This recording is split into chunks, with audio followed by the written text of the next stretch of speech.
여러분, 코드를 단 한 줄도 안 쓰고 소프트웨어를 만들 수 있다면 어떨 것 같으세요?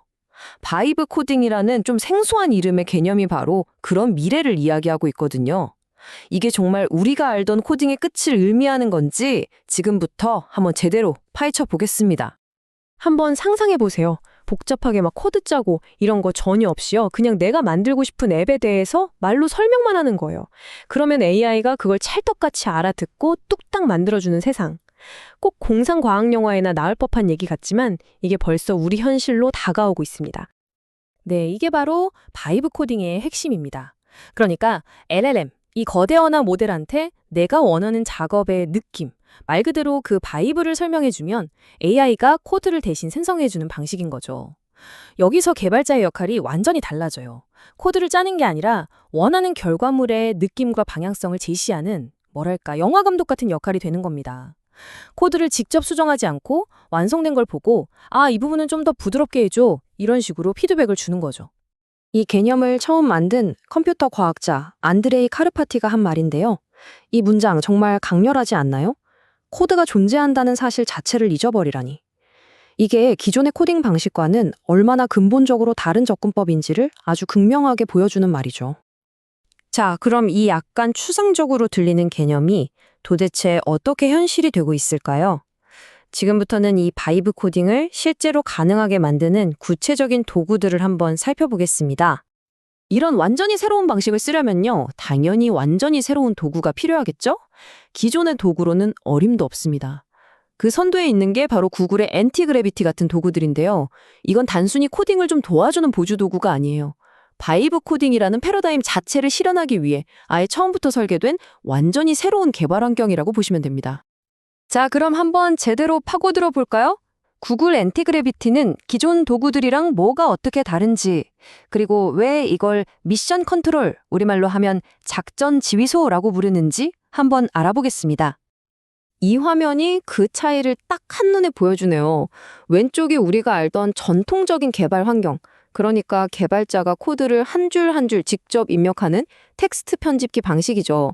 순서대로 쭉 진행되는 선형적인 과정이고요. 근데 오른쪽의 엔티그래비티는 완전히 다릅니다.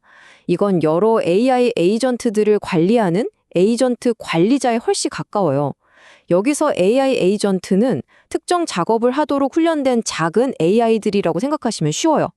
인간은 코드를 쓰는 대신에 이 여러 AI들이 동시에 착착 일을 하도록 조율하는 지휘자가 되는 겁니다.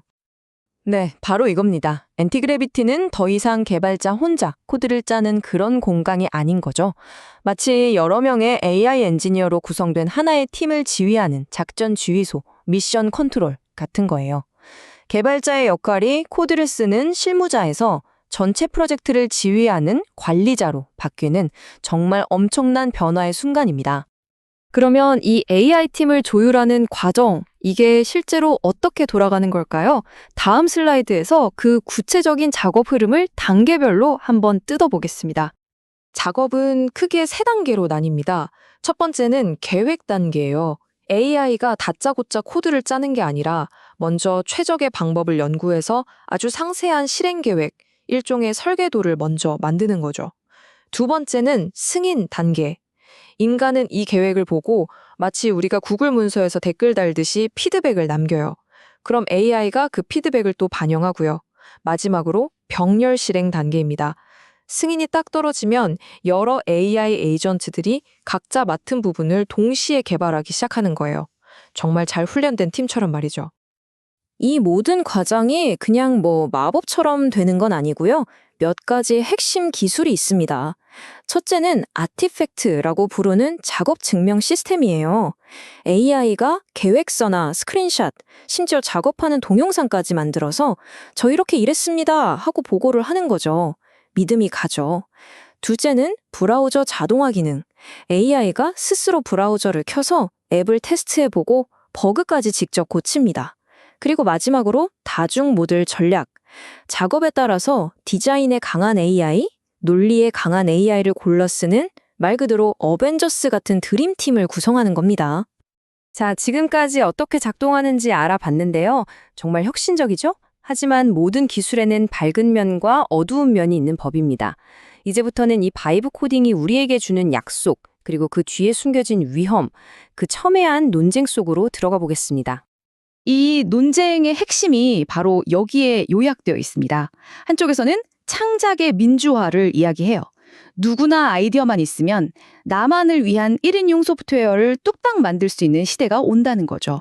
하지만 반대편에서는 아주 심각한 질문들을 던집니다. AI가 만든 코드에 문제가 생기면 책임은 대체 누가 지나요?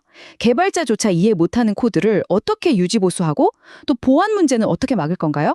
꽤 날카로운 지적들이죠. 그리고 이런 걱정들이 그냥 그럴 수도 있겠다 하는 수준의 이야기가 아닙니다. 실제로 문제가 터진 사례가 있거든요.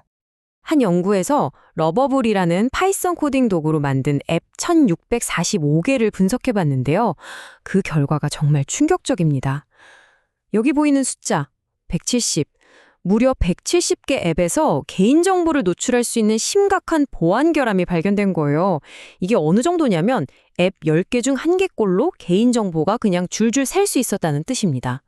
파이썬 코딩의 위험성, 이게 단순한 기후가 아니라는 걸 보여주는 아주 구체적인 증거죠. 자, 이런 위험에도 불구하고 바이브 코딩은 단순한 실험을 넘어서서 업계의 주류로 나아가려는 움직임을 보이고 있습니다. 이 흐름이 앞으로 어떻게 전개될지 마지막으로 한번 짚어보겠습니다. 처음에는 이게 그냥 몇몇 취미 개발자들이나 비전문가들이 쓰는 기술 정도로 여겨졌거든요. 그런데 이제는 소프트웨어 업계의 진짜 거물들까지 이 새로운 방식에 아주 진지한 관심을 보이기 시작했습니다. 그리고 그 결정적인 증거가 바로 이 말 할 말입니다. 리눅스를 만든 살아있는 전설이죠. 리누스 토르발스가 직접 한 말이에요. 기본적으로 바이브 코딩으로 작성했다. 이 분야에서 가장 존경받는 인물이 이 기술의 가능성을 인정한 겁니다. 이 순간 바이브 코딩은 더 이상 변방의 실험이 아니라 우리가 무시할 수 없는 거대한 흐름이 된 거죠. 결국 우리는 이 질문 앞에 서게 됩니다. 미래는 정교하게 짜인 코드로 만들어질까요? 아니면 인간의 창의적인 바이브로 만들어질까요? 아직 확실한 답은 없습니다. 오늘 이 이야기를 통해 여러분도 이 거대한 변화에 대해 한 번쯤 생각해 보시는 계기가 되었으면 좋겠습니다. 여러분의 생각은 어떠신가요?